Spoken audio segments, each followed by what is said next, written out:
Untold Physio Stories is part of the all-new PT Podcast Network. Find a new favorite podcast by an amazing PT content creator at ptpodcastnetwork.com. Welcome to Untold Physio Stories Podcast, your perfect commute resource with physio failures, successes, interesting cases, and more from the physio and rehab world, with your hosts, Drs. Andrew Rothschild and Erson Religioso.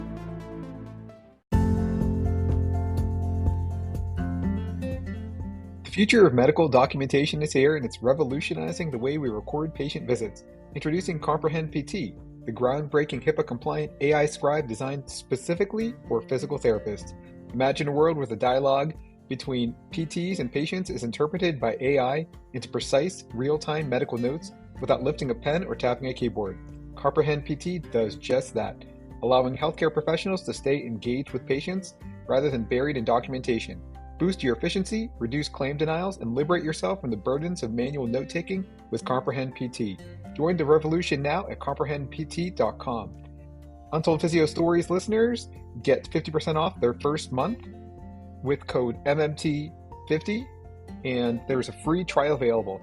Sign up now. I use it every day in the clinic for virtual and live visits. I just speak to the patient, and at the end, hit Comprehend, and a SOAP note's generated. I love it, and you will too.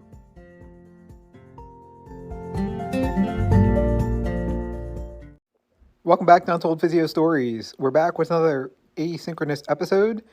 This time I'm talking about a recent lumbar case. This is a patient I've seen on and off for about 2 to 4 visits at a time over the course of the last 2 years. He's had chronic back pain for probably over 15 years, mostly radiates down his leg.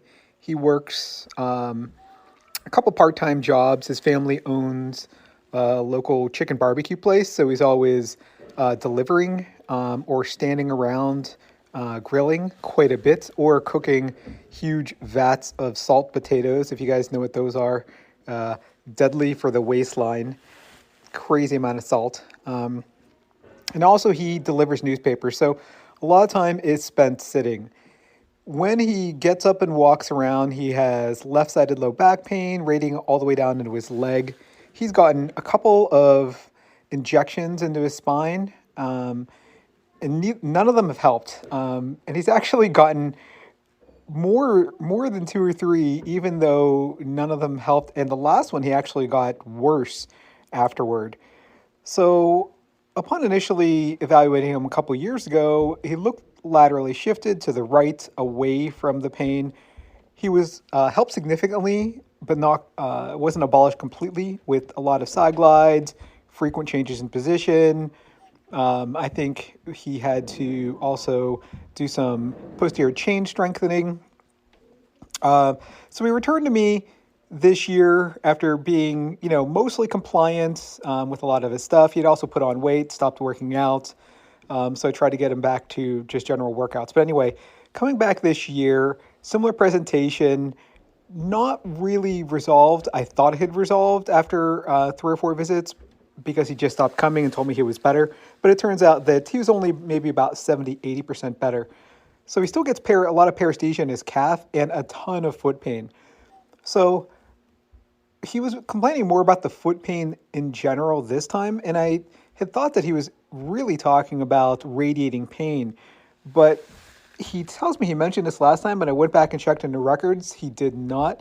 It turns out he has significant metatarsalgia. So this metatarsalgia either is standard metatarsalgia or a neuroma. He wasn't quite positive for like a neuroma squeeze test. I don't even know if that's really indicative of having a neuroma, but he definitely had a lot of point tenderness between his second and third metatarsals on the plantar aspect of the same foot, the side that he has antalgic gait and a difficulty loading. So I told him about the spacers, or no, I'm sorry, not the spacers. He actually tried toe spacers and they didn't work completely. They did relieve some pain, but they kept on falling out. So I told him about the solution that I ended up using that helped my severe metatarsalgia to the point where I was able to start running again. My metatarsalgia was so bad that if I saw someone walking on stones, I was definitely centrally sensitized. I would get nauseous. Or if I saw my kids walking around barefoot around the pool, I would get nauseous. So I found these little gel inserts that went around your toe, and I started wearing those in my socks. The problem is the little loop that would irritate. That was like it was like a ring that was attached to the disc, and it would go around your second toe. That would actually irritate the skin of my toe, and it would often break. So I found a better solution that are kind of sewed into like these mini, they're not really socks, but they're kind of rings that go around all of your, like the dorsal aspect and the plantar aspect. It's a cloth, but it actually has that gel pad sewn in, and you could just wear those all day underneath your socks, so that they stay put. So I told him about those. After wearing those for about maybe 3 to 4 months, I was pretty much 100% better, but I was kind of scared to take them off, and for several years. So he tried those, ordered them from my store, and his gait was significantly improved. And I think that was really the key to making the side glides and the improvements in the posterior chain and lateral chain stick. Is that it didn't really matter how many side glides he did, is if every time he was walking, he had this significant antalgic gait and significant pain in his metatarsals or his neuroma. So after kind of cushioning that, he was able to walk without unloading and reversing all those side glides he was doing. And that was the key to having him empty his cup faster than he can fill it up. What do you think about that, Andrew? Hey, Erson. Well, another interesting case as usual. You do definitely seem to get more interesting ones than I do, or at least remember them better than I do. But I don't know if you've told your story about your metatarsalgia. You probably have, but I don't remember you going into the details like you did, mentioning in passing in this episode with your sort of own central sensitization with feeling sort of nauseous, seeing like your kids even walk barefoot on the pool or seeing people walk on stones. That's really interesting. You have to look back in the archives and see if you've discussed that, and if not, we should definitely get into that. But to the patient at hand, certainly really interesting, with the lack of progress with side glides and the sort of the coincidental nature of having metatarsalgia on that side. And I think it speaks to a larger issue as well, that clinicians can apply to all of our patients. That what are habits, behaviors, lifestyle factors, what have you, postures, movements that your patient is doing when they're not with us that could be potentially contributing to their their sort of repetitive stress condition, keeping a situation irritated, or not allowing our interventions to be maybe as successful as they might be. And sometimes that's going to take some investigation, some questioning, certainly observing things when they're with us. But it's hard because if you only see your patients, 1-2 hours a week, maybe, that's 166 hours in the week that they're not with us. And so they might be doing things, even if we've discussed it with them. The idea of it, for example, like someone with a gluteal tendinopathy trying to, especially if they have a habitual pattern of wanting to sit with their legs crossed, for example, like many women want to, that can be a position that tends to maybe keep that tissue irritated or has the potential to, or a greater potential to keep things irritated. So it's hard when it's such a habitual thing and you don't get immediate feedback from a symptom standpoint. So you have to come up with certain strategies potentially to help mitigate that.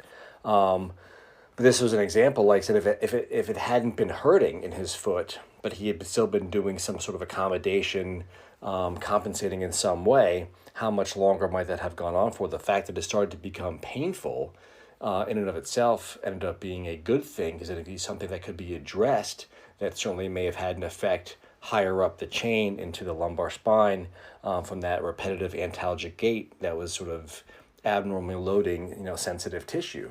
So doing a relatively simple intervention with sort of the metatarsal, with the toe spacer cushion thing made a huge difference in the success of the side glide intervention, which otherwise would have been probably more successful. So again, really interesting.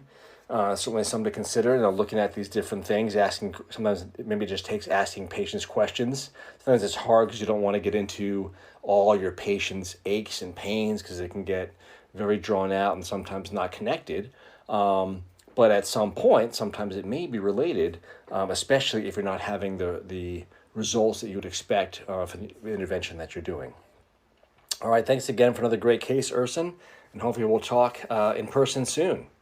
Thanks for commenting, Andrew. Always insightful as always. And I don't know if I have better memory about my cases. Maybe yours are like dreams. Maybe you actually are having really interesting patients, but you can't remember them the next day. Anyway, if you guys liked this episode, please make sure to comment on social media, rate Untold Physio Stories 5 stars, especially on Spotify and iTunes or Apple Podcasts. Hit that subscribe button and please share Untold Physio Stories with your friends and colleagues. And as always, you guys have a great day and a wonderful Christmas season.